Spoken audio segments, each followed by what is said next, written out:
Good afternoon. My name is Maya Sion Tzidkiyahu, and I'm the co-president of the Israeli Association for the Study of European Integration.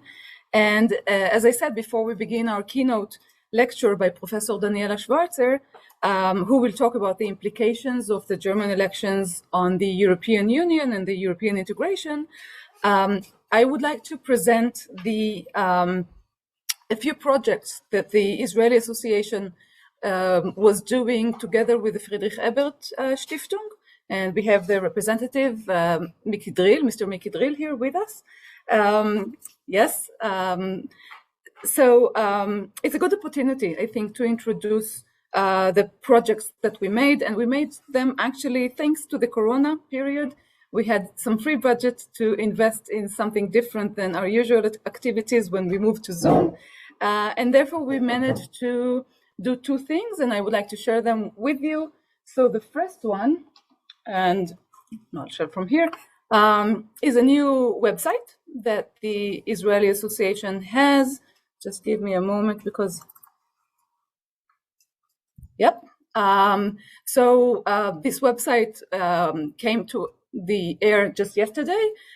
It still has some technical issues, but this is one of the things that we were able to do, and you're very much welcome to visit it, learn a little bit about us, and become our members of the association if you want to support this EU Israel academic knowledge spread. So you're very much welcome to join us and just know more about us. And also we have a YouTube channel that I'm sharing right now. So you're welcome also to see our events that we put online on our YouTube channel. We also have a Facebook account and a new Twitter account that we'll share in a moment in the chat. So you're very welcome to join us and follow us through Facebook and through Twitter. And what I want now to do is to show you the second project that we were working on. And it's a video clip that we co-authored with the assistance of the Israeli Europe Network, which is a new association that is headed by Mr. Ra'anan Eliaz, and with the assistance of its board member, On Levy.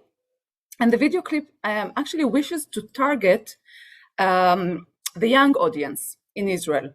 It's in Hebrew, and our aim was to stimulate this young generation of high school students and students to think about the EU in general and specifically on EU-Israeli relations. We want the viewers to actually evaluate the importance of EU to Israel and even their importance, the importance of the EU to their own lives. So I'll share with you this YouTube film. האם בשבילך ובשבילך? כל מה שאירופה זה כזה מקום סודר כזה. הנאה, שופינג, טיולים. אנשים שמכירים, אתם משלמים ביורו. זה ארץ החלומות. A role model for many countries. אוכל. נימוסים. אירופה זה תרבות. שואה. מלא ארצות כאלה שוות, אנשים פלצנים שעפים על עצמם. והאיחוד האירופי?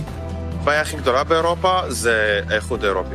יש גורמים בתוך האיחוד האירופי שמנסים לשנות את ישראל. ליבם יוצא אל הפלסטינאים. שנאת ישראל, נראה למנהיגים יותר.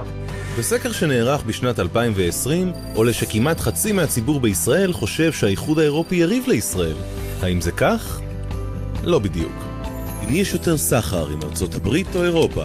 ארצות הברית. לדעתי ארצות הברית. לא בדיוק. הנה מפת הסחר העולמית של ישראל. ניתן לראות שעיקר הפעילות הכלכלית של ישראל מתבצעת עם האיחוד האירופי, והיא גבוהה מזו שמתבצעת עם ארצות הברית וסין. מזה עשרות שנים, האיחוד האירופי הינו שותף הסחר המוביל של ישראל. ומה קורה בהיבטים אחרים? אין לי מושג. אני על הגדר. תוכנית הורייזון 2020 של האיחוד האירופי נועדה לקדם ולעודד מחקר, פיתוח וחדשנות פורצי דרך. הסכום שקיבלה ישראל מתוכנית זו הינו 1,360 מיליון אירו, מימון למוסדות אקדמיים ול-960 חברות, מעל 15,000 חוקרים וחוקרות. כיום נפתחה ופועלת תוכנית הורייזון יורופ.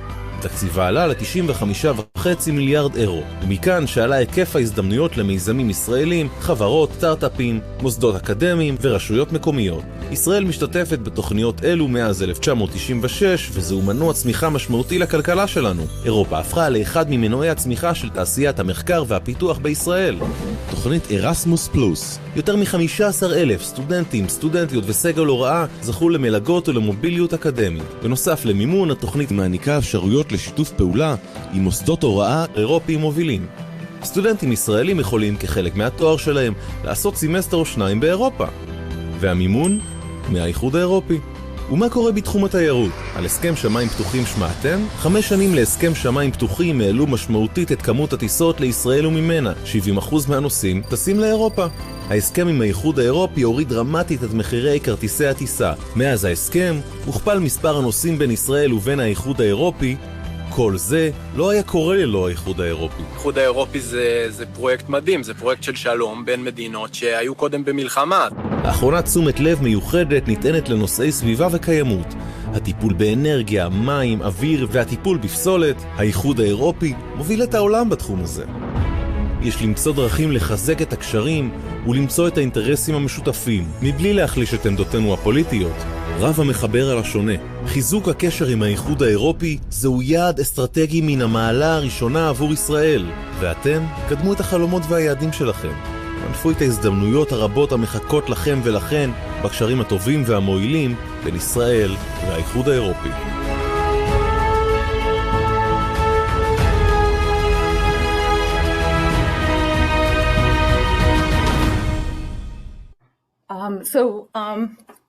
I hope you enjoyed the clip. One of the reasons that we actually took the effort to produce this clip is the result of an opinion poll that was done by the Mitvim Institute. So we had an opinion poll about foreign policy done by the Mitvim Institute for regional foreign policies. And what was found there, and I want to share this with you in a second, is what does Israelis think about the EU? Is it more a friend or a foe? And what we see in the poll, and it's been conducted, as I said, for 4 years, 600 Israelis are being polled each time, Israelis, Jews and Arabs, in a proportional manner by the Rafi Smith Institute.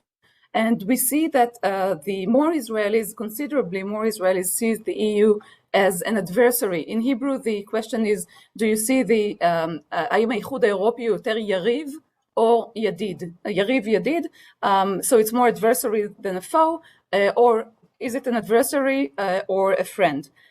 So in 2018, the results were very shocking, I think, to people who know the EU-Israeli relations and how important they are to Israel. And since then, we see sort of a steady, a little bit of decline, but in 2021, the results of the poll also show some stability. So about 46% of the Israelis still think the EU is an adversary to Israel. And we think there is more to the relations other than the political relations. And this is why we chose to do this, this video clip. This was the introduction. So thank you for being here and taking part in this session. And Miki, can you tell me if we already see Daniela? Did she join us? I'm here. Oh, hello, Daniela. Hello. Okay, so good to see you again. So it's nice to have you, and I hope you had a chance to little bit see our. I did. Good. Okay, wonderful. So good afternoon again, and I will now first introduce Mr. Miki Drill, who will give a short opening remarks. But before I do that, let me thank all the persons who participated in the organization of this conference. So first of all, Naama Barak, who sits here with me. You can't really see her, but she's right next to me. And she's been behind the scenes, but working very hard on all those issues of the conference. And we have Toby Green, who's also a member of the board, who's working on our very new Twitter account. Professor Alfred Tovias, who is my co-chair chairman of the association.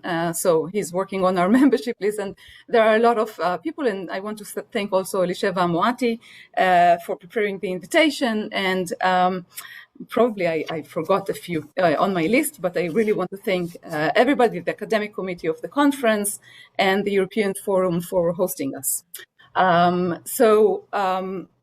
Without further ado, Mickey Drill, please give your opening remarks. Thank you, Maya. Dear Maya, Zion Tzidkiyahu, co-president of the Israeli Association for the Study of European Integration, distinguished speakers from Germany and Israel, Professor Daniela Schwarzer and Professor Gisela Dax, dear colleagues and friends. First, allow me to express my satisfaction about the fact that all the speakers at this event, except myself, are women. For FAS, gender justice is, I would even say, a sacred value.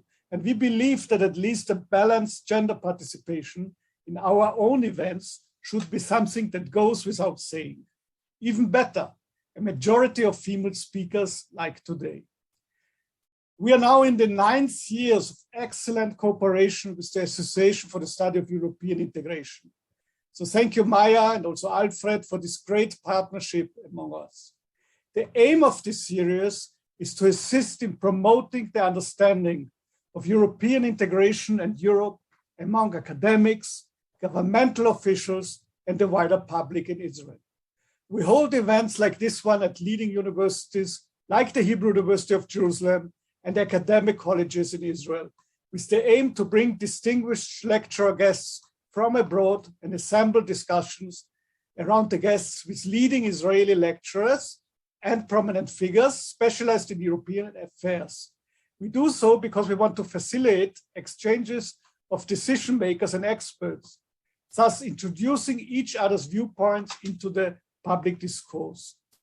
I'm happy that in the first time now for 2 years, we are finally able to hold an IASEI FAS event, including personal encounter. We decided to combine it with Zoom, which also has its advantages, like assembling high-ranking experts like you, Professor Schwarzer, without spending too much time and efforts in logistics. Together, we choose relevant topics like the one we are discussing today. One of the strategic targets of FAS work in Israel is strengthening Israeli-European alliances and disseminating information about the EU in Israel and vice versa. This is very important since Israeli-European relations are complex and ambivalent, and we have seen it right now at the graphics which Maya showed to us. We try to introduce European viewpoints into the Israeli discourse and Israeli viewpoints into the European one. Now, some words about today's challenging and most relevant topic. Even though I'm Israeli, but somebody who is working with within a German political foundation, it makes a difference who leads Germany. What is his or her attitude toward the EU, and also how strong the SPD, the Social Democratic Party in the parliament is. Why? One, we identify with the political values, and two, the amount of the budgets of all political foundations is directly linked to the parties in the Bundestag they are close to. Therefore, the second point has also relevance to our international partner organizations, at least in an indirect way. Now you know more or less what my assessments regarding the outcomes of the German elections are. I would like to thank all of you for joining our event today. My special thanks go to our distinguished speakers, Professor Schwarzer and Professor Dax. Your participation is really, really appreciated. I wish us all an exciting and fruitful conference. Thank you.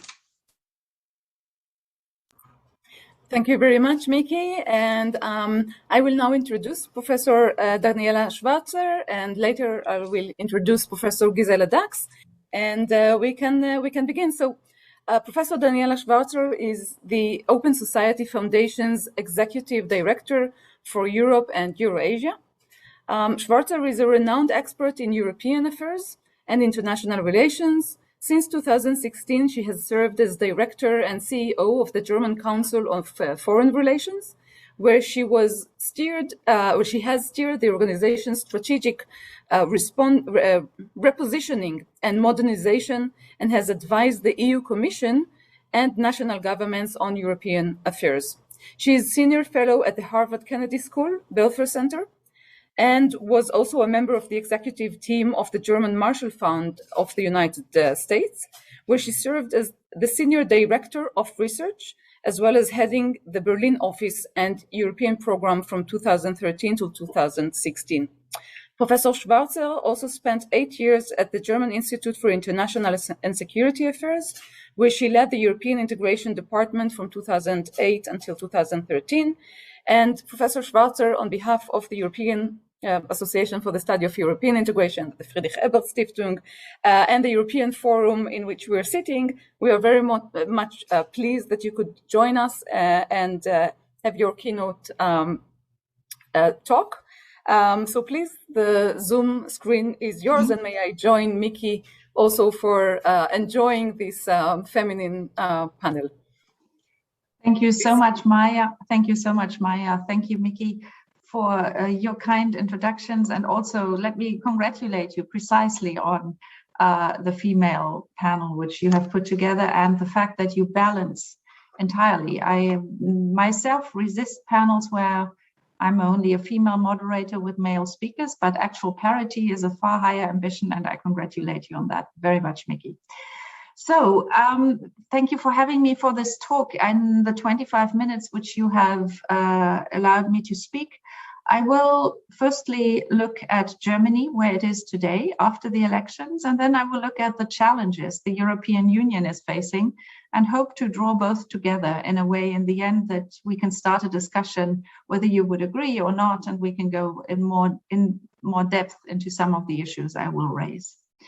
Now, as you have probably observed, Germany went to the polls in September, on September 26th.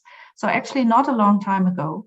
And what we saw was a result of the elections which gives a slim win to the Social Democrat Party. Olaf Scholz, the chancellor candidate of the SPD, really ran a very strong personal campaign and managed to put the Social Democrats in front position. He is followed, not with much distance, less than 2%, by the Christian Democrats led by Armin Laschet. And then come the Greens and the Liberals, and then the Alternative für Deutschland, Germany's far-right party, which scored less than in previous elections, and that was the good news of the day. But what we now have is several possible coalition scenarios. Just today, and that was on the news basically all day long, the Greens and the Christian Democrats have met. So actually, why I'm telling you that is because we do not know whether the actually strongest candidate, Olaf Scholz, will be able to form a government, because it is very much in the hands of the Greens and the Liberals, who are the two likely coalition partners of either the Social Democrats or the Christian Democrats, to find out where they can better put their bets and where they get the better deal in long coalition negotiations which are to follow. I would say today that there is a strong interest on the side of the Green Party to actually form a coalition, a left coalition or strongly left coalition between the Social Democrats and the Greens plus the Liberals. But depending on who makes the best offer, we may also see a different scenario. Now, whoever moves into government, and I did not mention that there could also be another grand coalition, so the two major parties, which we have had now for several years, but the other way around, led by the Social Democrats and the Christian Democrats being the junior partner, such a two-party government is also possible. Whichever constellation we look at, we will see parties moving into office who share a fundamentally pro-European stance. So whichever of the scenarios actually comes to practice, it is very likely that Germany will stay true to its fundamental foreign and European policy orientations that have been pretty constant over the past decades. How can this be explained? One is that Germany really anchors its foreign policy thinking, but also its economic policy thinking deeply into the integration in the European Union. We have an economic model which is built on Germany's export competitiveness. So the open single market, but also the EU's openness to the world, actually from a German economic perspective, are the best possible contexts for it to operate. And politically, post-war Germany never wanted a strong standalone position, but integrated deeply into the EU and into NATO, is constantly seeking a close relationship with France and other partners, simply because it is not in Germany's interest to, in a way, to rise too high and to be too strong in comparison to its neighbors, obviously because of the horrible history of the Nazi times and the Second World War. So since the Federal Republic of Germany was founded, strengthening the European integration is actually a constitutional principle. And as I have said, it's not only, a legal primary law principle, but it is very much also now a very concrete economic and political interest of the German governments. However, still the parties differ on some of the questions. And if I had to give you a few headlines where there may be differences depending on the coalition that actually comes to place, let me start with one topic which has really pushed its way into the German debate through the role of the Greens and through the role of the Fridays for Future movement. That is climate. The fight against climate change and the management of climate transition. In all likelihood, I've given you 3 coalition scenarios. It is quite likely that in any of, in 2 of the 3, the Greens will actually be a partner. And their primary goal in the coalition negotiations is to have a really ambitious climate agenda, and not only pushing for measures to counter climate change, but also to make sure that there is a just climate transition. So actually acceptable within society with an equal or more or less equal distribution of costs. And this is something that in this new government, in my view, whoever governs, even if it should be another grand coalition, the impact will be quite strong of this topic. The parties differ on the question, how should this change actually be managed? What role for the state? What role for corporations? How can we enhance corporate competitiveness rather than spend too much public money on this climate transition? Should we go for a border adjustment tax or not? Here, the liberals in all of those questions are obviously more market-oriented and want less of the state, while the Greens actually have put forward a number of very concrete ideas how climate transition should practically work within Germany. The European dimension of this endeavor is very obvious. Germany wants to be a driver, and Europe wants to be a driver of climate transition. And the EU has put forward a quite ambitious climate program and has also put forward money to support the climate transition of member states. So again, while I say there will be nuances, I think Germany will indeed move towards a role where it will drive and support the European agenda that is also already set. This has also an international dimension because climate change, we can fight in Germany, we can fight in the EU, but if we do not bring, Africa, if we do not bring China, and in particular also large countries like India on board, together with the United States, who are also very determined to drive forward climate transition, then all the efforts made in Germany will not really bring the goals that are supposed to be achieved. Let me come to one other issue, which is linked in a way, but which is also a standalone issue, where the actual election result will make a difference to Germany. The coalition building result will make a difference to Germany.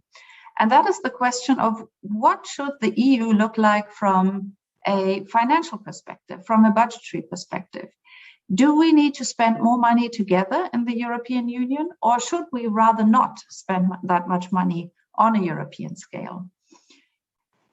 The COVID-19 crisis was a huge challenge to the European Union, and that resulted in a major effort that the member states made and the European Commission made to put together a huge recovery fund and a stabilization package, really, where not only companies and governments actually get money, but also through an unemployment reinsurance mechanism, actually individuals were or are supported by the new measures that were put in place.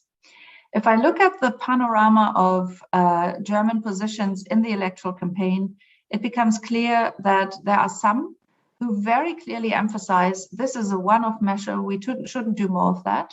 That would be the Christian Democrats and the Liberals, while, for instance, the Social Democrats and the Greens do have some statements in their party platform, but also in the sort of spoken parts of the campaign, where one might think that they are ready to look at this mechanism and discuss whether some of the very big successes that it has brought, namely that the EU could borrow money together in the markets at a very, very good price, that this could be used in the future as a tool. So I think this is an important issue before I turn to my last one, where we will actually see that the coalition negotiations will focus on topics of European relevance, and where it is quite hard to predict the outcome today because we do not know who in the end will negotiate.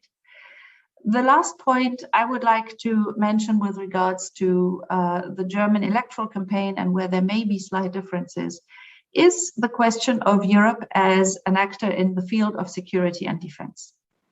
Now, obviously, it is part of Germany's DNA to be a NATO member, to be a member of the European Union that supports closer defense cooperation within the Union. However, the parties differ with regards to several questions. One is defense spending. And here NATO has very clear goals. 2% of GDP should be spent in the next few years to come.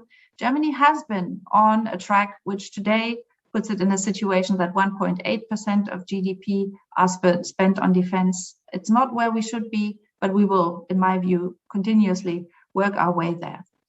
The question that the parties differ on is really how to frame the transatlantic relationship, the security alliance, and how Germany's role should look in both of them.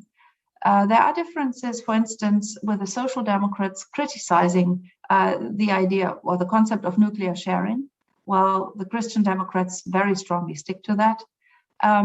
There are different views of whether, for instance, more money should put into the defense budget to fight new hybrid threats like cyber, or whether this should be done in separate ways and not as defense. There are ideas out there to actually combine various tools of foreign policy, including stabilization policies, and so more in the civic, not in the military space, and make a bigger budget for external action as such, but not necessarily for defense.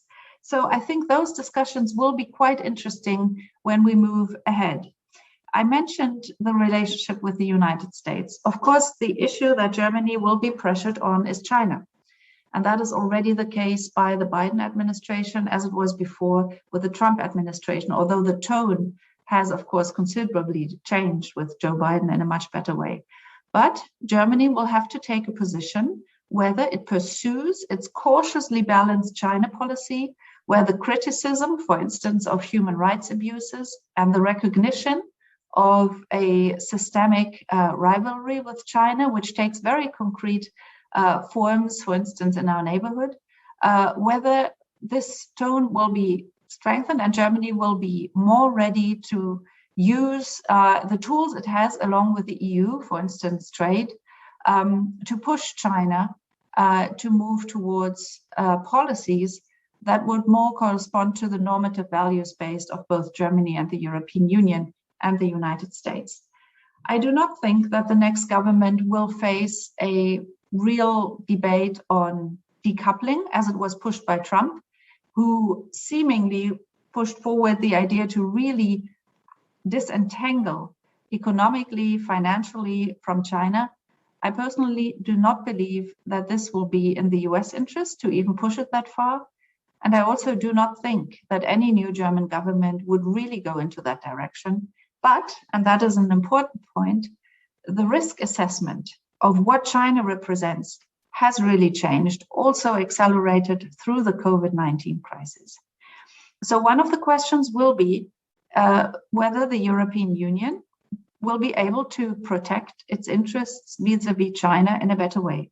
Progress has been made, for instance, by setting up European investment screening mechanisms. So Chinese investment that pours into the European Union is looked into for the question whether strategic industries are touched, whether crucial elements in value chains are affected, whether there is a strong political leverage behind it. So this transparency and actual scrutiny is now going to increase because since last year, all EU member states had to translate this specific EU regulation on investment screening into national law, and they all had to set up respective mechanisms.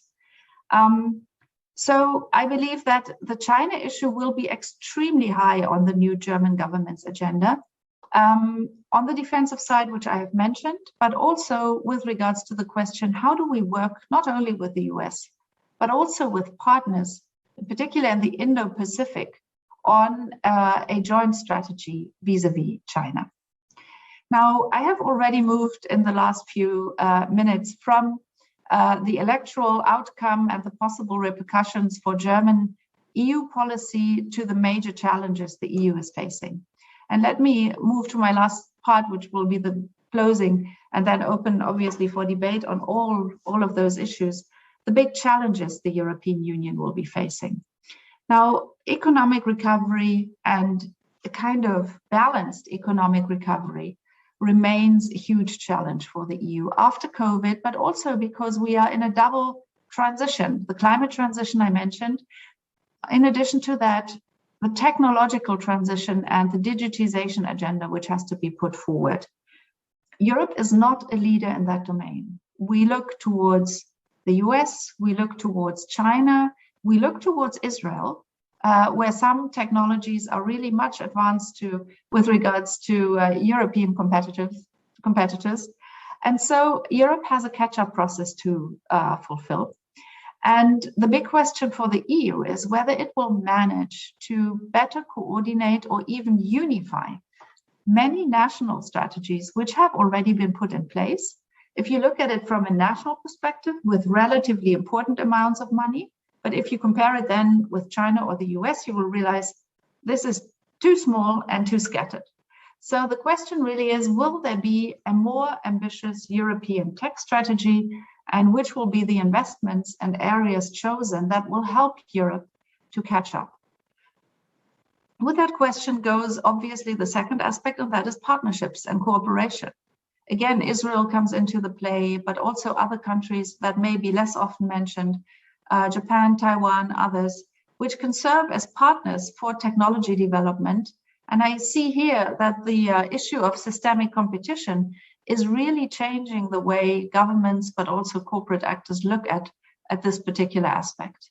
Because it is obvious that our technological dependency on China has become a real risk, and that there is a huge concern now that Europe develops together with partners alternatives, which doesn't mean Europe will not trade or co-develop with Chinese partners anymore. That's not the point.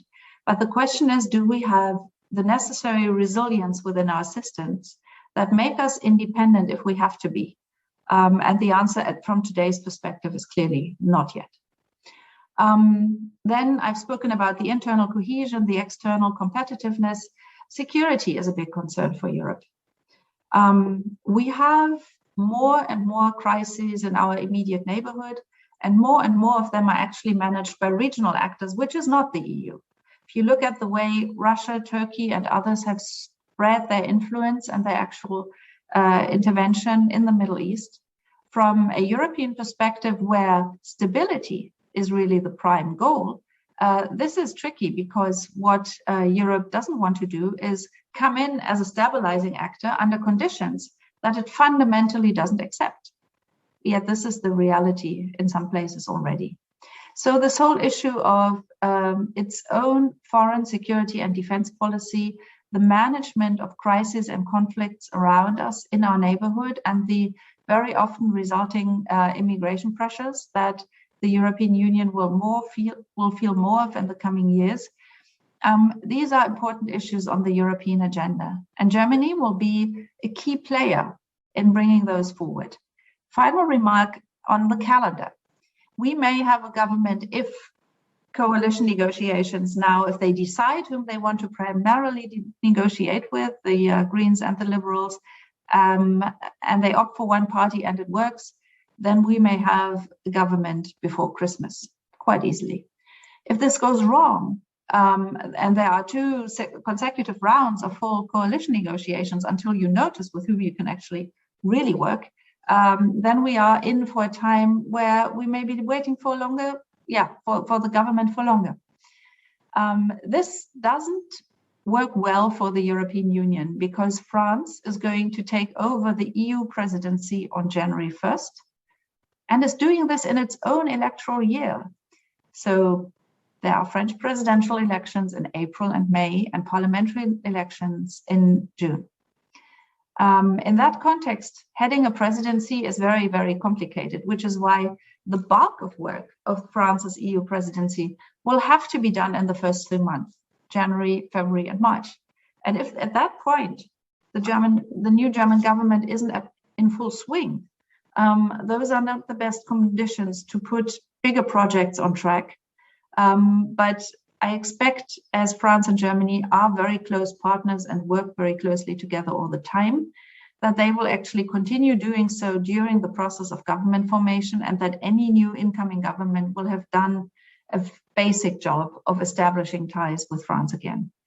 I'm emphasizing France here because it is clear that Germany and France, as two countries which are the biggest political players in the Union, who have about almost half of the GDP of the Eurozone in their own economies, that those players will have to agree to bring the European Union forward. And they have both a very important role to fulfill in bringing others along. So they can't guide the EU by themselves, but they can be the engine and they can mobilize others for a deeper EU. I'd like to leave it here, and I'm really looking forward to the next speaker and then to possible questions that may have arisen. Thank you so much, Daniela. Fascinating topic, so many issues to follow up with questions and discussion. And the EU is not over the period, the decade of crisis. Hopefully it will recover from the COVID-19, and hopefully there will be some more quiet on the horizon. So please reserve your questions to after the talk of the comments by Gisela Dax, Professor Dax, and then put them in the chat. You can already start to put them in the chat, or just write your name that you would like to raise a question. And then when we reach the Q&A session, then I will address you and you can open your microphone and ask your question.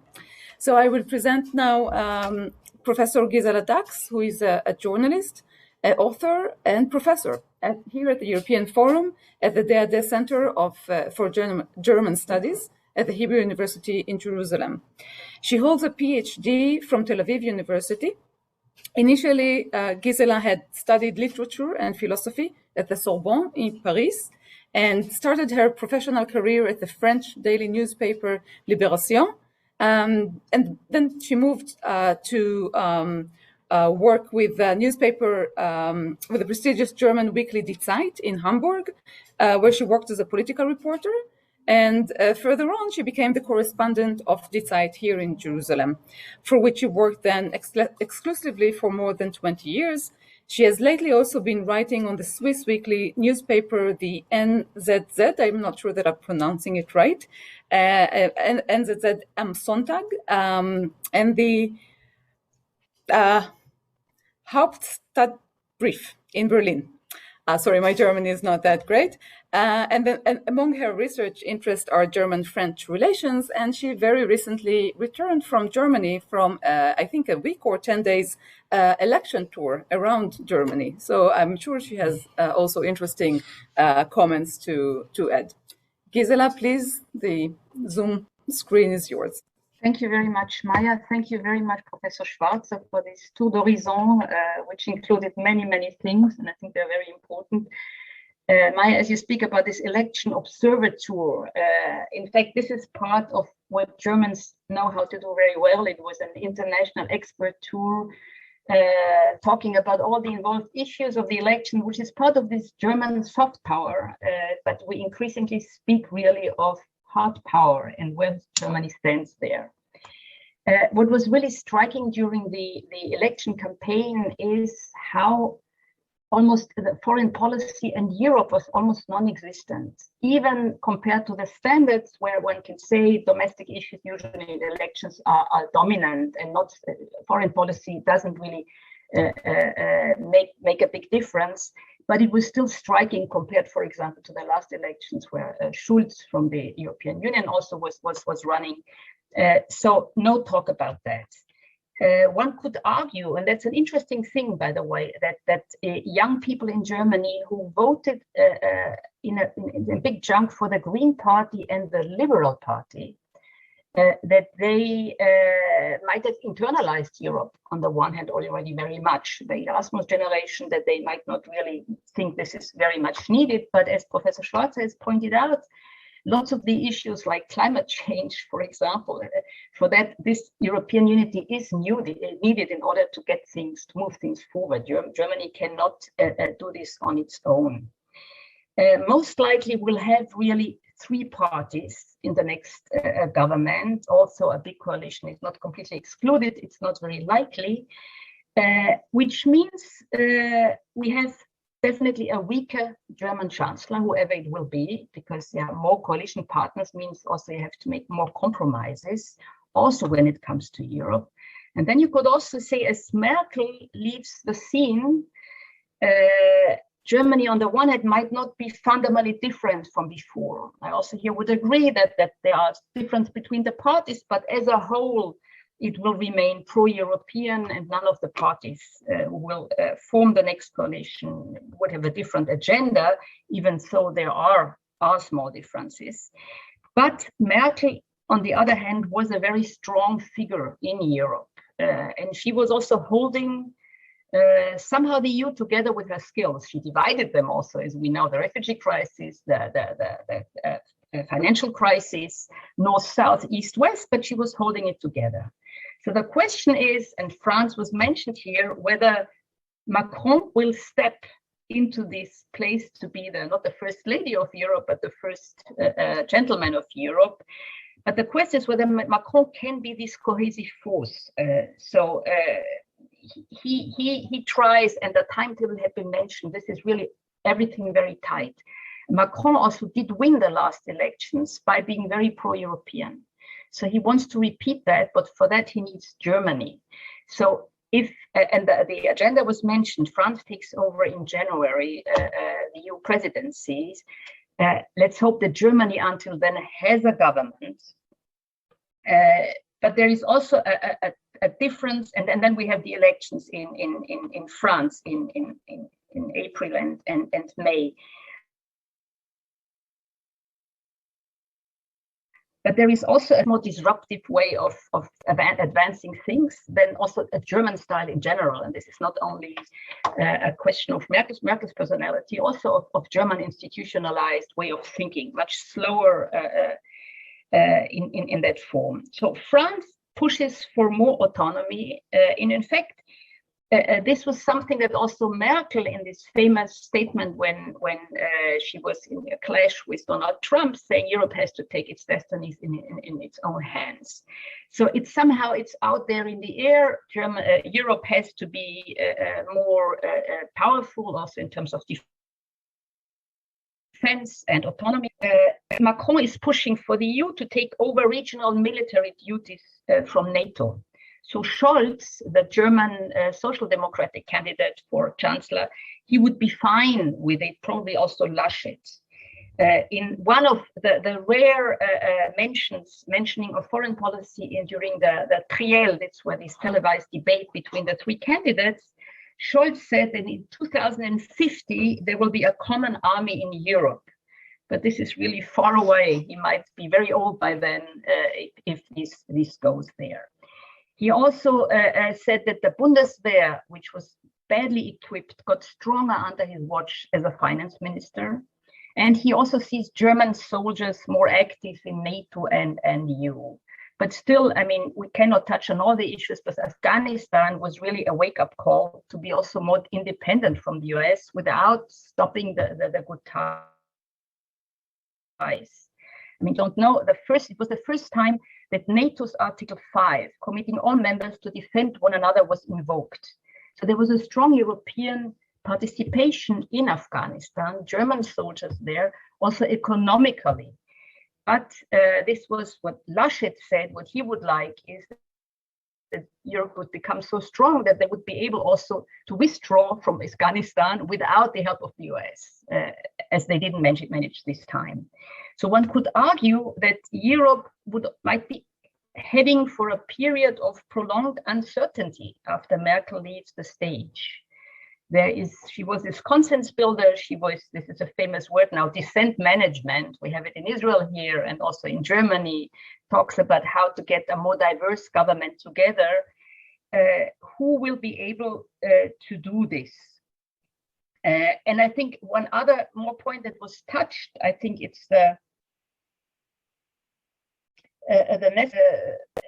resilience of Europeans when it comes to security threats, or to also be better coordinated. I think the EU needs to change, needs a change in mindset when it comes to the relationship with the rest of the world. I mean, all the energies have been drawn inside in the inner European divisions and how to hold this together. But now I think the question really is how to react. China has been mentioned, Russia, and probably what is most important is somehow a common threat perception also. That is also not the same thing, depending on where you look within Europe.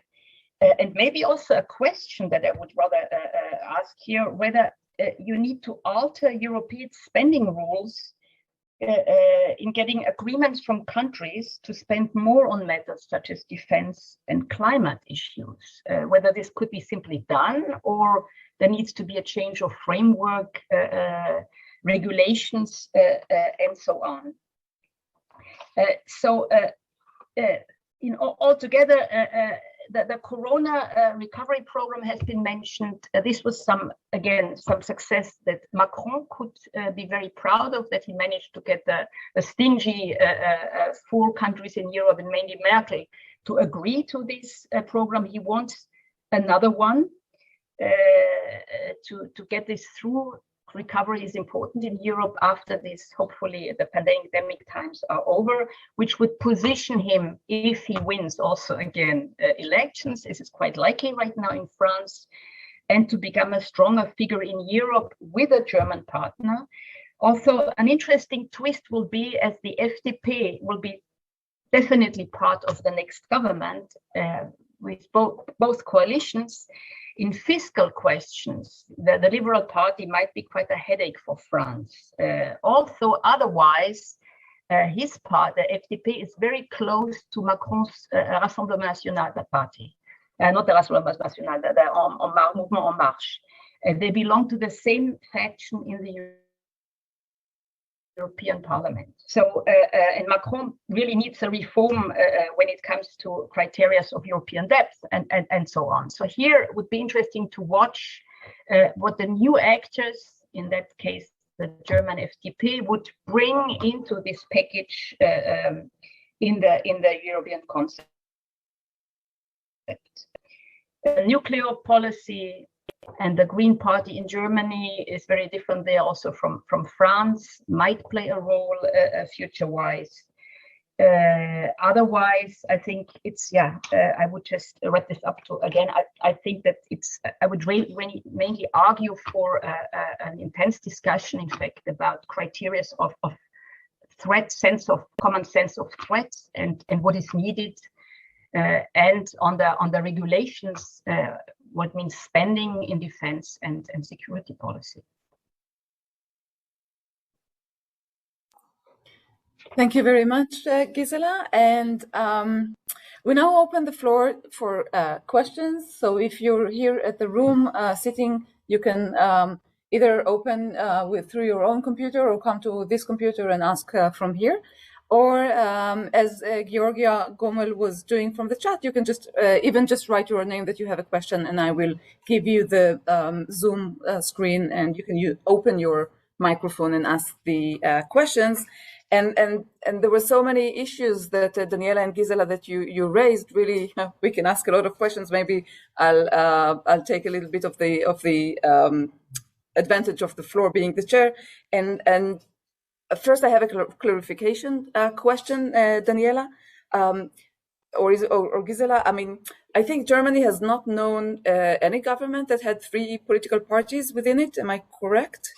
So who is going to be the foreign minister in such a constellation? Is it like clear, or is it still really under debate?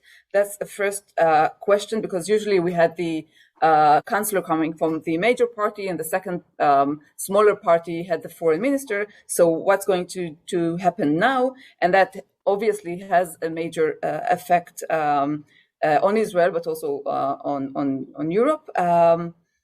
And Daniela, one thing also that I wanted to ask or comment, obviously the next generation EU is a big challenge for the Liberal Party in Germany, but the next round of EU budgetary talk would only begin in 2025, when there will be another German round of elections, right? So it's a bit further away. I mean, there were talk about the NGEU as sort of an obstacle that the FDP does not want to repeat such an exercise, that Europe will have a common debt again.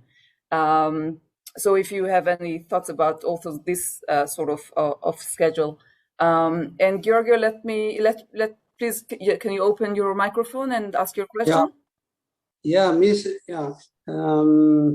Schwarzer, you made a very interesting point about the common foreign and security policy in Europe, which has become a crucial issue for discussion among us Europeans. And you obviously mentioned, I mean, it's, the strategic autonomy has become almost a catchword in the lexicon, in the public debate in Europe. Now, you obviously mentioned France and Germany as the main partners. But I must say that it is difficult to see France. I mean, France has been traditionally very wary of integrating her military apparatus into the EU. And Germany has been traditionally a reluctant hegemon in Europe. So how would you proceed to tackle this very complex question involving the 2 main partners? Thank you very much. Thank you, Giorgio. And Giorgio is actually sitting in Italy right now and asking the question from Italy. Yeah. Am I correct, Giorgio? Okay. Yes. So let's pause here for a minute, and then we'll give the floor to Ron Friedman and to Azriel Berman. So Daniela, would you like to begin? And then we'll move to with great pleasure. And I'll take all 3 questions in a row. First of all, who will be the next German foreign minister? I don't think anyone knows today, but you pointed towards one, element which could give some indication. In former times, indeed, the foreign office or the foreign minister's job was very often combined with the vice chancellor's job and went to the coalition partner.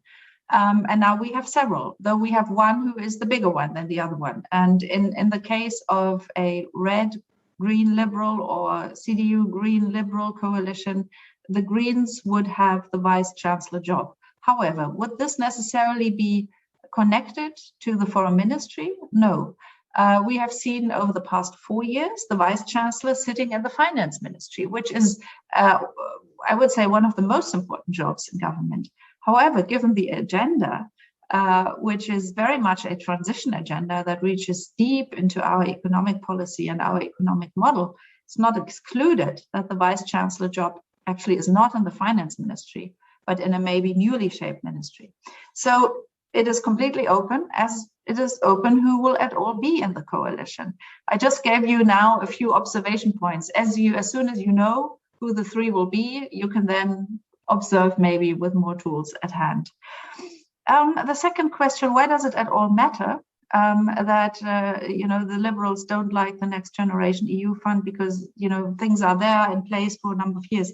Well, yes. However, there are some who actually think, and not only in Germany but also in other countries, that we should build on this very positive example and should take what we learned with the instruments we now have at hand, take something from there and actually develop more tools the European Union could have to fund joint European initiatives. This is, I think, something that will be on the agenda far before the end of this budgetary cycle, which in the EU indeed is a 7-year cycle, extremely long, because there is an acute need to finance the big transition agendas. The second linked issue is really one of budgetary policies in the European Union and how, with the major debt and deficit rise over the past 2 years under COVID conditions, the EU can actually maintain its fiscal rules. So this is a bit of a different topic, but for the cleavage we see between the parties in a possible coalition, they will be on this, the cleavage will be pretty much similar to the one on budgetary tools. And I will briefly come to the question of strategic autonomy and how we can think of combining the French and the German approaches here in the European Union. Well, first of all, interesting to see that the German government never really endorsed the term strategic autonomy, but much rather spoke about European sovereignty or just simply capacity to act. The French government, in my view, under their EU presidency, will make a push using the term strategic autonomy. And as we know, since Ursula von der Leyen gave her Outlook speech, her State of the Union speech, there will also be a defense summit in some shape or form. So the topic will be very strongly on the European agenda. How can the debate, which really divides the EU internally, how can that best be channeled? Now, what's the problem? The problem is that some interpret the ambition of getting into a situation where the EU has strategic autonomy. They interpret this as a turning away from the United States. And they are fearful and cautious because they say we are dependent on the United States and we shouldn't at all raise the impression that we are building an alternative. Countries that fall into this group are mainly the Baltic states, Poland, those who really feel a strong security threat, even a physical threat from Russia, but also others who have built essentially all of their armament procurement on the transatlantic relationship. And so the EU has different cleavages and groups here to look at the question how defense should be framed rhetorically, but also how it should practically work. And I think the big challenge today is to, first of all, and things are moving ahead quite decisively. First of all, we need a shared European understanding of what the problem is. I mean, where are the threats? To whom are they pertinent? How can they be forecast for the future? And for this, one exercise is of extreme importance. That's the strategic compass, which is now under construction. It is a joint document which puts together the intelligence and insights from all 27 member states. And that will serve as the base for a strategic discussion that the European Union then has how to move ahead. Building on that, once we know what the problem is and what the threats are and what the perspectives are, the question is how can we do better in defending ourselves, but also in projecting power abroad? And here comes the really big important need to coordinate our own capabilities in a much better way. This should not start when we talk about concrete missions, but it should start far earlier when it is about defense expenditure decisions, for instance, when it is about joint projects. So what the EU needs is a really smart distribution of resources in a combined way. That obviously requires enormous amounts of trust. If you're willing to work with the others to get this done, even if it's not a joint armament project, but you say, okay, you do this, we do this, and together we have enough. And the final thing is then, when it comes to a situation where armed forces actually should or have to be deployed, what are the exact mechanisms under which this happens? Will it be the already existing arrangements for rather flexible small groups to deploy 3-4 countries, for instance? Or is there a higher ambition? Some argue for something like a European army, but I don't think that we are anywhere close, and we should not at this point in time use this as a debate that actually hides the ones we really need to have. And I think in that I have outlined the steps that we need to make. We will never agree fundamentally on everything. So I think the solution for the EU can only be to agree on certain principles, to have understanding that there are different threat perceptions, and that on some groups work and on others it will be others. Thank you. It's fascinating. Gisela, please. Maybe just to add something, the German president gave a speech at the UN, which German presidents rarely do at this forum, and in a way he really wanted to strengthen the point that somehow Germany, and this comes back to the role of the reluctant hegemon, that on the one hand has to realize that it has to take more responsibility on the international scene, without building more strength, without just overestimating also realistically what it is able to do and it can do. But it's an interesting message that he thought it's important to state. So that shows at least the debate is there, even so if it didn't figure it all during the last weeks surrounding the elections. Thank you. Thank you very much. So, Ron Friedman, I'll give you the permission to please unmute yourself and ask your question. Hello. First of all, fascinating talk. Second of all, I wanted to ask about the possibility of taking down the necessity of a consensus vote in the EU.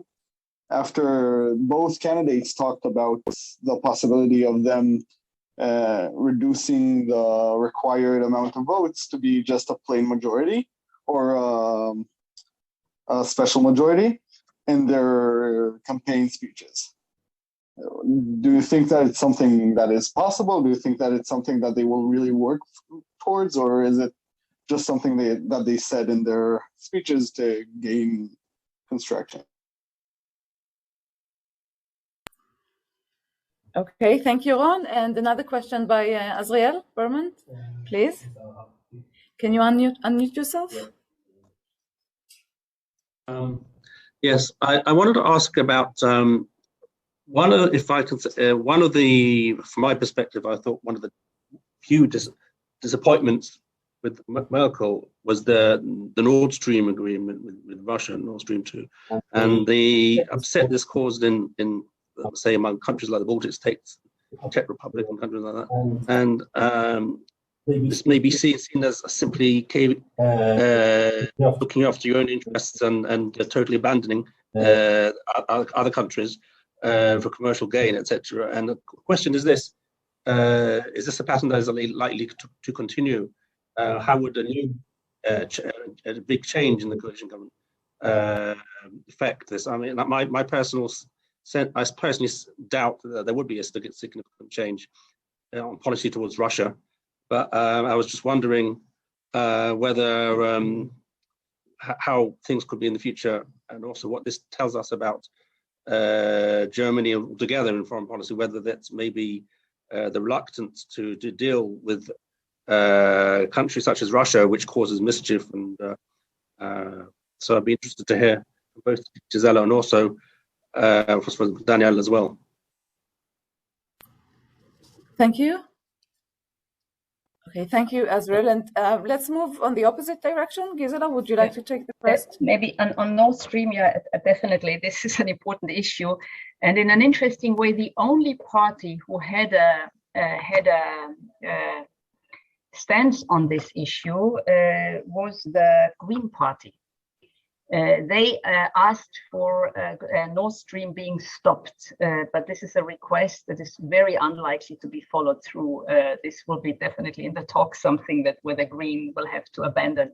But they, when it comes to foreign policy, and they are probably have been the most explanatory in their ideas, just introducing also when it comes to China, as with Russia, a more human rights component in dealings with these countries, and not only doing with lip services. So they had it on their platform and they talked about it.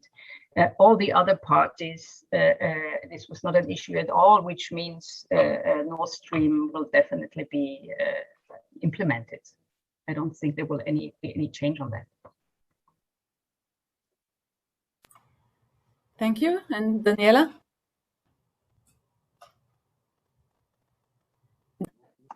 I agree with Gisela.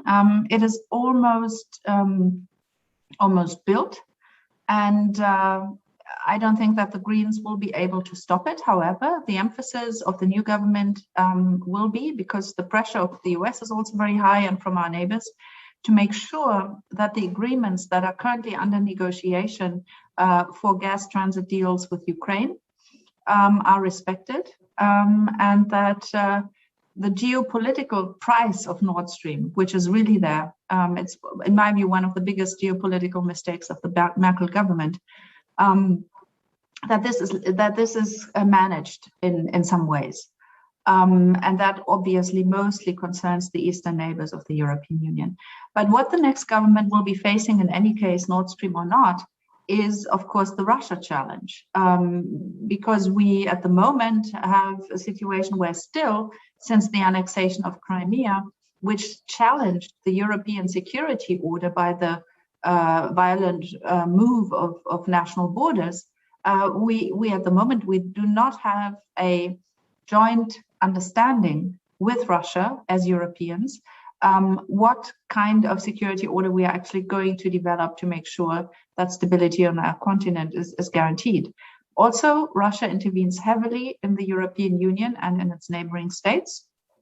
There are pushbacks, but this remains an extremely contentious issue through information, disinformation campaigns, other, cyber attacks, killings on European territory, many things. And since the Navalny affair, where Germany stepped in and decided to treat the Russian opposition leader on German territory after the poisonous attack on him, since then the relationship has become, even more controversial.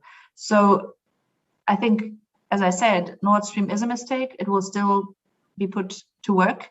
But that doesn't mean that if Nord Stream is put to work, the Russia policy as such may not even get a little harsher than it was. And I think the Greens may try and push for that. However, we also know that the Social Democrats and the Christian Democrats, having been in government for so long, actually stood behind the Russia policy that has been implemented over the past years. However, as I said, the Navalny affair did make a difference in the German debate on Russia. I'll quickly pick up the qualified majority vote question, if you allow me to, Maya. Will it be implemented? I don't think this is very likely. Why? Because you need unanimity to decide to implement qualified majority voting, and those countries who actually prevent unanimous votes, they have an interest also to prevent the change of the rule. So this is going to be difficult. However, there may be a window for certain decisions, because you can actually introduce QMV by a unanimous vote of the European Council without a treaty revision for selected areas of European foreign policy. So maybe it's possible to single out smaller, I would say, less important questions. For instance, so in order to be quicker, the deployment of humanitarian aid, which as such is a hugely important thing the EU does, but which may be less controversial than other areas. So that may be possible, but for a fully fledged foreign policy run by qualified majority rule, I don't think it would happen. If I were totally wrong and it did happen, it doesn't mean that it actually changes everything. Why? Because if a vital interest of a member state is touched, the question will always be deferred to the European Council, which is the meeting of the heads of state and government. And they always decide with unanimity and in consensus. So even if we change the rule, it doesn't mean that it will actually be applied to the key topics, which can then move simply one layer upwards and be on the table of the European Council. Thank you. I would like to raise two issues.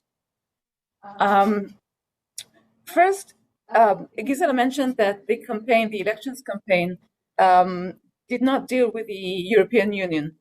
And the last election campaign did not deal with immigration, for instance. So I'm wondering, can you explain it? What is your explanation for this, removing this sort of off the campaign order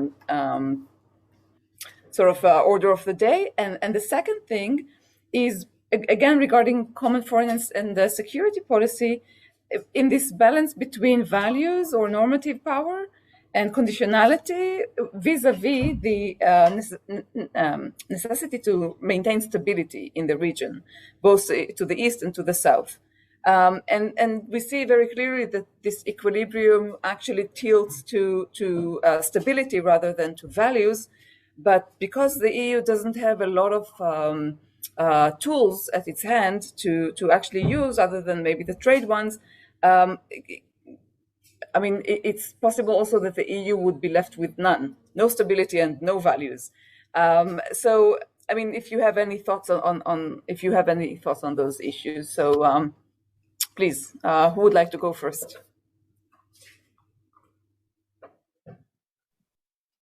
Daniela, Gisela, Daniela. I can, Gisela. Gisela, I think Gisela is speaking, but she's on mute, so maybe she wants to unmute. If you want to go first, I have no problem, Daniela. Let me be very brief on that. I guess the pandemic played a big role on that. This is something where the people were more concerned with health, with elderly people being taken care of. Germany also, don't forget, it's a country that is really getting old demographically. So this might explain, by the way, the rise at the end of the day. Also, social democrats were very much down in the polls. Then you had, that brought back issues, classical issues of social democratic politics. Like social justice. This was something that was suddenly a very important issue. And then you had the floods in Germany in June, which reinforced the issue of climate change. Something very obvious. And climate change, as we have heard, is not necessarily only a domestic issue. So if you want to proceed, and Daniela mentioned that you need other European countries. Germany cannot do this on its own. But I think in that sense, the pandemic just, helped to this recenteredness on each nation state, on its own issues. And I think even if you would go through the news, it was really a lot spoken about domestic issues, which might be also natural in these strange times. And also 4 years ago, it was Martin Schulz, who was running. And then he was coming from the European Union, which was also something that he brought in as an asset. I'm not sure that the migration refugee crisis was left out on purpose on these things. There are just these inner dynamics where this time it was just striking that, you had the old people, I think, were dominating when it comes to care. And then you had a very young generation where issues like climate change and human rights, this is at the top of the agenda. And this is intertwined maybe with international affairs, but not in such an obvious way that it is stated in the words. Thank you. And Daniela, please unmute yourself. Yes, so judged by the three TV shows where the three candidates discussed policy with each other, foreign policy didn't play any role, and the European Union also did not. If our participants are interested to see anyway what they discussed, there are two other events which are relevant here. One is that the Munich Security Conference brought together the three candidates in a trio, and then also the WDR, which is one of the major public TV stations in Germany, does an annual Europe forum, and there the three of them also spoke. That was very early in the campaign, but they were already selected as candidates. So if you want to see what they have to say, it is there. What is absolutely true, and Gisela said that, in the then sort of campaign development, Europe didn't play a major role. I would say that for the climate agenda, it was probably most prominent as the framework within which Germany situates itself and through which it then wants to bring change globally. But the interest simply was elsewhere in this electoral campaign. It was a very inward-looking one. And I always thought to myself, well, can one blame the candidates? Because they did say certain things, but maybe in less prominent fora. It was also really the choice of the media to orchestrate three debates essentially inward-looking. And I know that many international observers were quite surprised and shocked by this fact. There was an attempt to compensate that by the candidates in the last few really days or the last week of the campaign. If you're interested in the matter, you can read the CDU candidate Armin Laschet, who wrote about Germany's G7 presidency, or you can look at what he said about the need of a German Security Council. Others wrote as well, you know, Green candidates, SPD candidates. So there are traces of their positions, of course, but it didn't take off as one of the major topics in the debate.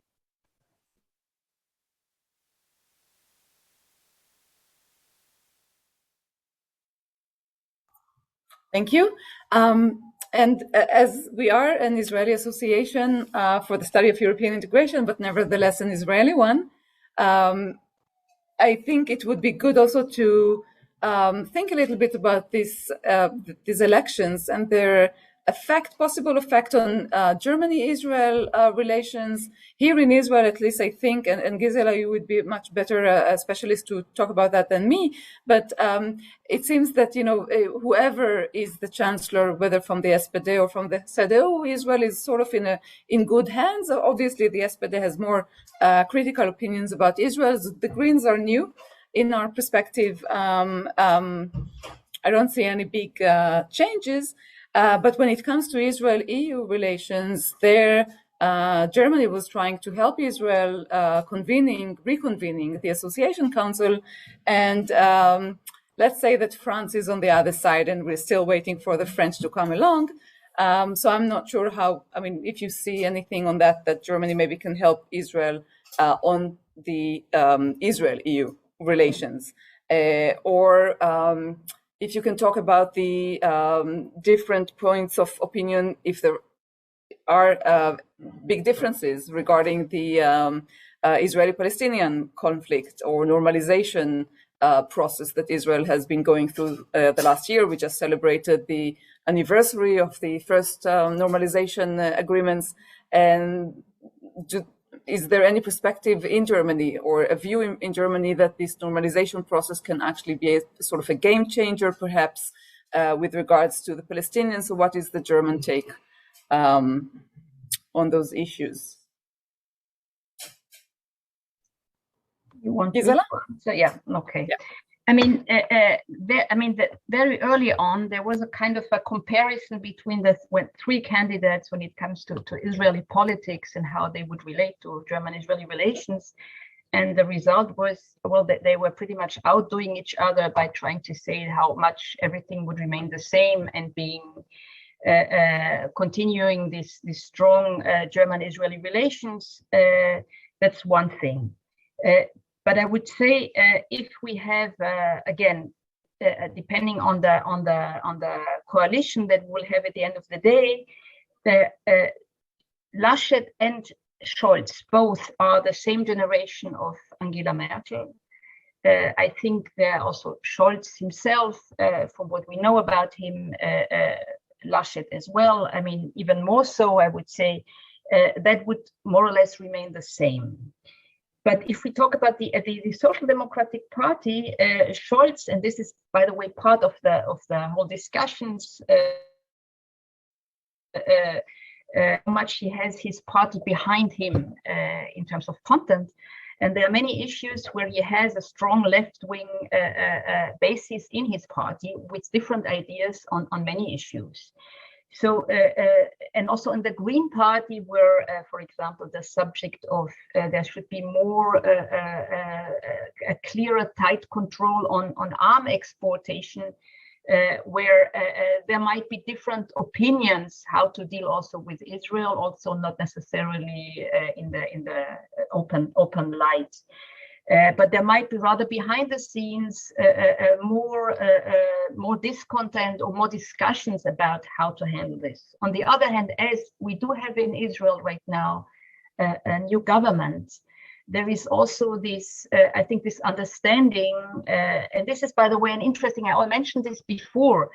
It was so interesting in another discussion that I was moderating with the German ambassador. There was somebody affiliated with the FDP, the Liberal Party, who asked somebody from the Yesh Atid party here whether he could get some advice on how to negotiate a coalition with very different partners. So again, there is this also Steinmeier, when he was here, he said, well, now we can learn from how to this diverse coalitions and dissent management. So I think there is some kind of a curiosity to see how this government in Israel can hold it together and how this might work with an understanding that in order to hold it together needs to pass a budget, but not many revolutionary things can be done. So I think this also helps that probably this is really not on the agenda of the new government. But the more I would say there are definitely within the left wing, within the Green Party and the Social Democratic Party forces who would question in a much stronger way, at least behind the scenes, how to deal with Israel. Thank you, Gisela. Daniela? I think I have nothing to add. On the surface of things, I think the continuity will be very strong and the solidarity with Israel. And as Gisela has said, the arms control issue is going to be a quite crucial one in the new government because there are quite opposing views. Also pressure from European partners for Germany actually to relax the rules, while others may, within the new German emerging coalition, may actually want to strengthen them. And the point that Gisela made is that because of the sensitivity and the centrality that Israel's security has to Germany, that any criticism will most likely only be shared behind closed doors. But given close ties between the two countries, I think this is possible. That if the Greens come into government, if they play a role that is relevant for the relationship with Israel, that the tone may actually change. Yeah. Thank you. Okay, we have 3 more questions, 2 from the room and 1 from Adi Kantor. So Dr. Toby Green will ask first, please.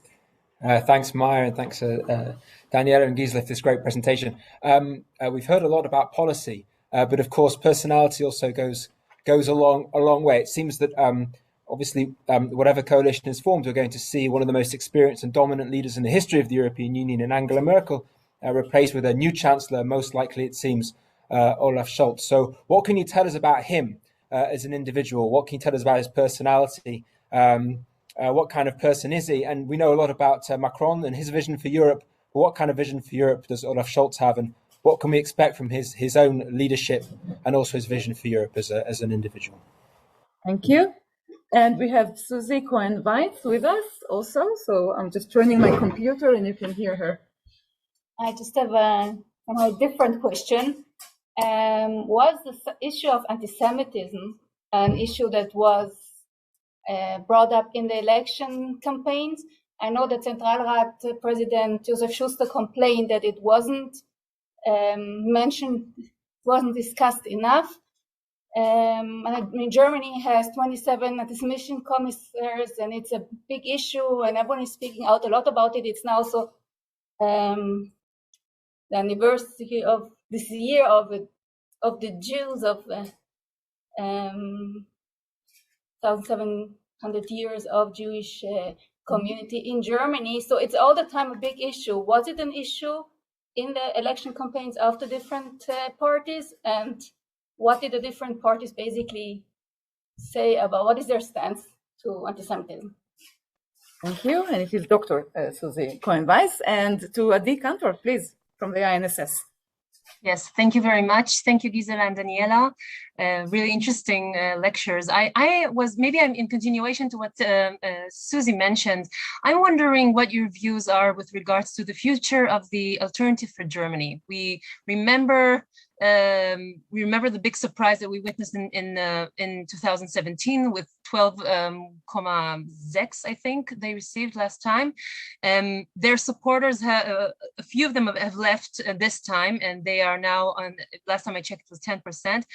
First question is, where do you think the supporters went? Which parties did they go to? This is interesting for me to know. Why the AfD went down? Is it because immigration or migration issues wasn't on the agenda this time, or maybe it was the corona that somehow affected that? And we know that on the eastern part of Germany, they are very, very strong. So on the one hand, they are going down, but at the same time, very strong in the east. So I would love to hear your views on that. Thank you. Thank you very much, Adi. And please, Daniela, the floor is yours. Thank you very much. I will begin maybe with the last block of questions, and then move to Olaf Scholz on the personality question. Whom would you be facing, and we as Germans? So first of all, my sense is that the debate in general on anti-Semitism in Germany is nuanced, is developed, could always be a bit more. But I felt that during the election campaign, while the candidates didn't pull it up, we still had an ongoing debate with regards to the situation in Germany. Also because a number of court cases were very prominently discussed after attacks, and the general sense of, more needs to be done is definitely there.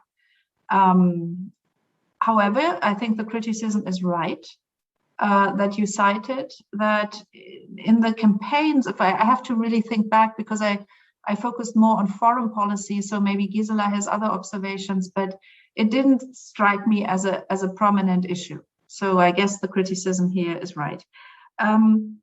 What happened to AfD? Well, AfD, as you may know, was first founded as a party which was essentially a right, very economically liberal, somewhat Euro-critical, if not sort of European South-critical party that very much put forward very sort of traditional German thinking about economic integration, neoclassical thinking, and so on. So that was the beginning, and it was very close to industry and really conservative liberal, very strong. And then it turned further to the right, and today we have an outright, far-right party in the Bundestag, which came back lower than it was, which is great news in my view. The most important thing, I think, is not only that it shrunk, but also that it is no longer the largest opposition party. If you are the largest opposition party, you have particular parliamentary rights. For instance, you chair one of the most important parliamentary committees, the Budgetary Committee. You are the first to speak after a government declaration of the Chancellor.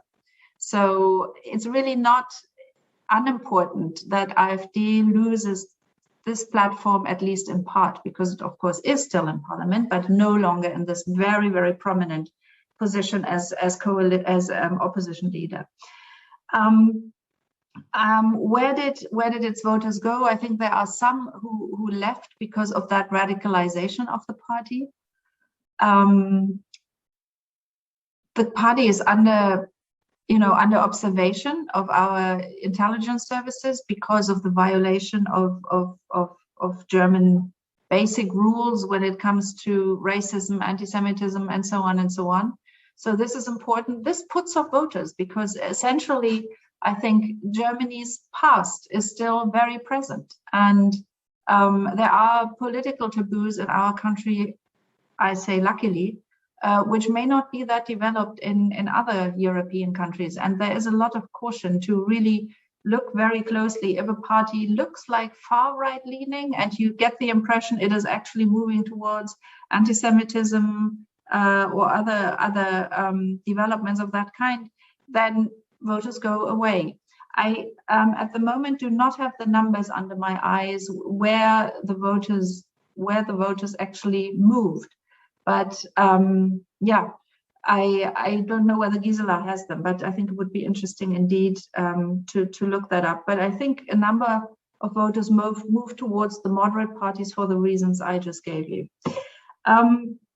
Scholz as a person. So he is, of course, well known in Europe for his 4 years tenure as finance minister, where he sat in the ECOFIN, which is the Council of Finance Ministers, and in the Eurogroup. He was the architect of the Recovery Fund, and together with his French counterpart and then the Chancellor, of course. But he is really I would say, a convinced pro-European person. He is not a very outgoing, charismatic leader. He got lots of funny names during the campaign because he is actually not. And one of them was, in German, it's Schlumpf. In English, it's, I think, Smurf. So really nicknames that spoke to his appearance, his body language, and so on. And they are all, in a way, friendly, but also speak to this lack of, charismatic leader. He is known to be a very focused, honest person. He was mayor of Hamburg, which is a region in Germany, not just a city. So he sat in the relevant federal sort of parliament, the Bundesrat, for his land, and he is quite well known by now to Germans, and he commands a very strong sympathy. Opinion poll data ranked him for a long while, and still so, just behind Chancellor Merkel as the most favored politician in Germany. And I think his whole style, also the personalization of his campaign, really speak to that he is a person who is much liked. And if you look a little into German political culture in post-war Germany, it's not the one who shouts loudest who is the most liked, but really more the manager, the person who seems he or she wants to get it right, more a manager type than a leader type that Germans seem to look out for. Thank you. Gisela, please. Yeah, I mean, to the AfD party, I also don't have the exact statistics, but I mean, it was always considered that they have a stable group of voters who are around 10%, and I think that's what they received. And probably the last time they got lots of voters who were usually non-voters that got mobilized. And as the AfD also didn't manage really to this time, they tried in the Corona scene, anti-vax, not really clear. They didn't capitalize on that. I think that maybe the pandemic also played a big role, that there was still trust in the government and how it was handled at the end of the day, maybe not at the beginning. So this is where they didn't manage. So this is probably the true size of a constant votership. While it is true and has been mentioned in the East, they have in parts 42%. This is really a lot, and this is, I mean, a specific way of the East. Also about that a lot during our election expert trip there, where in fact the some kind of resistance of the population that is captured by the AfD as being against the elites, against the establishment, against West Germany that took over. And I asked the candidate of the Linke, said, how you don't manage to capture more of these votes of opponents, in fact, of those who are not satisfied. And she said, good question, we also try to answer this. So somehow they managed to capture this here. And this brings me to the question of anti-Semitism. I found it quite striking. It really, as Daniela also said, it did not play, it played a role out in the media about discussions that we know about the Jerusalem Declaration, other things, but not from the politicians. And when we visited Halle, we saw their candidates, and I asked the question, I said, after all, Halle, there was 2 years ago, the attack against the, how do people talk about? And then there was a quick answer, which was not necessarily dismissive, by saying, yeah, we had then demonstrations against what happened, but it was no reference. It didn't play a role. Interestingly enough, for the only candidate in a election evening, the Linke mentioned the fight against racism, like a fight against anti-Semitism. It was there among other things for all the other parties, but it didn't play a role. One could even say maybe it's a good thing on the one hand that it's not such a big issue in an election campaign. But this is, one could debate about it. The only person, and that was something that made me, I mean, I'm just telling you that made me pretty angry, is when the person from the AfD, whom we spoke to as well, he was very dealing with education. He was very quick to point out that he sits together with Israeli academics correcting school books, cleaning this up from anti-Israeli imagery. I mean, the fact is that probably none of the Israeli academics sitting around this table knew that he was also sitting there, but is capitalizing on this German-Israeli relationship here with the AfD fight against the image of Israel. While on the other hand, I mean, it's pretty clear when it comes to the past, or to, I mean, I don't want to repeat all these claims of the hardcore of the AfD. So that is a political game, and it was explicitly not anti-Semitism that he mentioned. Interesting thing here. Maybe about just Olaf Scholz. I mean, in a way, he was, I mean, if he is becoming chancellor, it was rather by default, one could say, because he didn't make any mistakes. I mean, I think there was an extremely dynamic election campaign as opposed to the not so dynamic candidates. And during this dynamic election campaign, you had really at a certain point, each of the three candidates being completely first. And then the other two, Laschet and Baerbock, made mistakes, and which helped Scholz, who didn't make mistakes, to just pass through.